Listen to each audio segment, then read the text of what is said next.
슬기로운 라디오 생활 2부, 슬기로운 생활을 위한 생활백서. 매주 목요일이죠. 매일 먹는 식품, 건강을 찾아주는 약품, 제대로 먹고 올바르게 사용하는 방법 알아봅니다. 이 날씨가 더워지면서 가정에서 음식 관리 또 보관 어려우시죠? 오늘은 여름철에 많이 발생하는 식중독 예방을 위해서 올바른 식품 보관에 대해서 알아보겠습니다. 건강한 밥상을 위한 냉장고 관리 방법, 식품의약품안전처 박희라 연구관이 자세히 소개해드립니다. 연구관님 안녕하십니까? 네, 안녕하세요. 오늘부터 또 장마가 시작된다고 합니다. 장마 끝나면 또 기온이 확 올라간다고 하는데 이럴 때 식중독 주의해야 되죠? 네, 그렇습니다. 이제 물론 그 식중독 발생은 여름철에만 발생하는 것은 아니지만 최근 5년간 식중독 통계를 보게 되면 전체 식중독 발생 건수의 31%가 또 환자의 39%가 여름철에 발생을 했고요. 네. 식중독 환자의 57%는 병원성 대장균에 오염된 식품을 섭취해서 발생한 것으로 이렇게 확인이 되었습니다.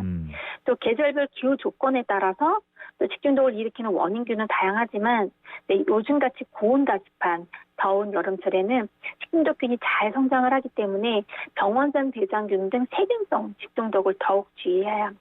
네, 지금 6624님도 저 작년에 이걸로 고생 많이 했어요. 조심하세요 하시고 2280님도 생선회 조심하세요. 저는 소라 먹고 고생했습니다. 이런 말씀도 해주십니다. 네. 다들 너무 힘들다고, 이거 걸리면 정말 힘들다고 아무거나 먹지 맙시다 이런 얘기 해주고 계신데 이럴 때 뭐 식중독 예방을 위한 요령 뭐 어떤 것들이 있을까요? 우선 장 보는 요령부터 말씀드리고자 하는데요. 네. 여름철 덥고 습한 날씨에는 식재료가 상온에 1시간 이상 노출이 되면은 세균이 급속하게 늘어나기 때문에 식중독 발생 우려가 높아집니다. 따라서 장 보실 때는 이제 쌀, 통조림, 라면과 같이 상온에 보관된 이런 식품부터 먼저 구매하시고 그 다음에 냉장, 냉동식품, 육류, 어패류 등의 순으로 또 장 보는 시간은 1시간 이내로 맞추는 것이 좋습니다. 장바구니 담으실 때도 과일이나 채소를 육류나 수산물과 분리해서 포장하는 것이 좋고요. 예. 장을 본 후에 집까지 이제 시간이 오래 걸리는 경우라면 녹거나 상하기 쉬운 냉장, 냉동, 육류 어패류 등은 아이스박스나 아이스팩을 이용해서 운반하는 것도 좋습니다. 제가 예상컨대 올 여름 식중독은 좀 건수가 줄어들 것 같아요. 왜 그럴까요? 요즘 장 보기가 어려워서요. 물가가 너무 비싸서 네. 장 보러 잘 안 가시더라고요. 어쨌든 장 봐서 오면 장 볼 때는 이런 요령 잘 지켜주는 게 중요할 것 같고 보관할 때도 좀 주의할 점이 있잖아요. 네네. 우선 구입한 식품은 이제 냉장, 냉동식품 구분을 해서 빨리 냉장고에 보관하셔야 되고요. 네. 냉장고 안에 보관하실 때도 식품 유형에 따라 자리를 정해놓고 보관하는 습관을 들이시면은 식품을 쉽게 찾을 수 있어서 냉장고 내부 온도 유지에 도움이 됩니다. 또 냉동식품 중에 육류나 어패류 등 장기간 보존해야 되는 그런 식품은 냉동고의 경우 안쪽에 보관을 하시고 냉장실 같은 경우 문 쪽은 아무래도 문을 이제 자주 열고 닫고 하기 때문에 온도 변화가 크기 때문에 바로 먹는 식품을 보관하는 것이 좋습니다. 냉장고의 적정 온도 유지를 위해서는 또 전체 용량의 한 70% 이하로 채우고 뜨거운 것은 빨리 식혀서 보관하는 것이 좋습니다. 근데 그것도 궁금해요. 항상 고민이 되는 부분인데 채소나 과일 사왔을 때요. 네. 이거를 씻어서 보관하는 게 좋은지 아니면 그대로 넣었다가 나중에 먹을 때 씻는 게 좋은 건지 이런 거 궁금하거든요.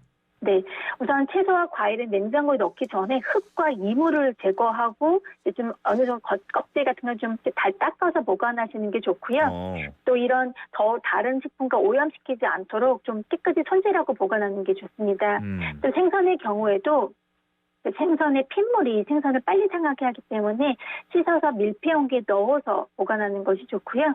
식재료를 씻을 때도 그대로 섭취하는 채소나 과일과 또 익혀서 섭취해야 하는 육류나 수산물과 교차 오염되지 않도록 주의해야 한다는 점도 중요하고요. 특히나 손으로 생닭을 손질을 하셨다면 식중독균이 묻어있을 수 있기 때문에 반드시 비누로 손을 깨끗이 씻고 조리하셔야 합니다. 근데 이런 세균들은 되게 낮은 기온에서는 다 죽잖아요. 그러면 냉장고 보관하면은 이 식중독균도 사라지나요? 꼭 사라지는 건 아닙니다. 식품을 냉장고에 넣었을 때 식중독균이 증식과 성장은 지연시킬 수 있는데 죽는 것은 아닙니다. 오히려 냉장고를 맹신해서 오래 보관하거나 잘못 보관할 경우에 식중독균을 키우는 곳이 될 수도 있거든요. 그래서 상한 음식이 냉장고에 있다면 그 식품으로 인해 다른 식품까지도 오염돼서 상할 수도 있고요. 예. 또 냉장고를 자주 열거나 냉장고 안을 너무 꽉 채우면 온도 유지가 어려워서 식중독균이 증가되기 쉽기 때문에 냉장고 냉장 온도 5도씨 이하인지 냉동 온도는 18도씨 이하인지 적정 온도가 잘 수시로 유지되는지 확인하는 것도 중요합니다. 이런 거 얼려뒀다가 먹을 때 꺼내서 해동하잖아요. 네. 그때 좀 장기간 밖에 놔둬도 괜찮은 거예요? 그렇지 않습니다. 해동하면서 이제 온도가 이제 높아지면서 세균이 자랄 수 있어서요. 예. 해동하는 방법도 전자레인지 살짝 돌려서 냉장고에서 서서히 해동하시는 것이 좋습니다. 상온에서 하지 말고. 알겠습니다. 마지막으로 여름철 가정에서 식품 조리할 때 식중독 예방을 위해서 주의할 점 안내해 주시죠. 네, 식중독 예방을 위해서 가정에서 꼭 기억하셔야 되는 몇 가지가 있습니다. 잘 아시겠지만 조리하시기 전에 손을 깨끗이 씻고 조리하셔야 하고요. 네. 조리 도구 사용 시에는 교차 오염이 되지 않도록 주의한다는 점. 칼과 도마 같은 경우는 육류나 계란, 생선과 접촉을 했다면 반드시 세제로 잘 닦은 후에 사용하셔야 하고요. 칼과 도마 등은 용도에 따라 구분해서 사용하는 것이 좋습니다. 또한 행주나 수세미가 가장 세균이 많다고 합니다. 그래서 수시로 끓는 물에 10분 이상 삶아서 사용하시는 것이 좋고요. 그래서 식약처에서는 식중독 예방을 위한 6대 수칙을 정해서 홍보를 하고 있는데요. 네. 손 씻기, 익혀 먹기, 끓여 먹기, 세척 소독하기, 칼도마 구분 사용하기, 보관 온도 지키기 등입니다. 이 6가지 수칙은 꼭 기억해 주시기 바랍니다. 알겠습니다. 건강하게 이번 여름 날 수 있을 것 같습니다. 오늘 여기까지 들을게요. 감사합니다. 감사합니다. 네, 지금까지 식약처 박희라 연구관과 함께했습니다.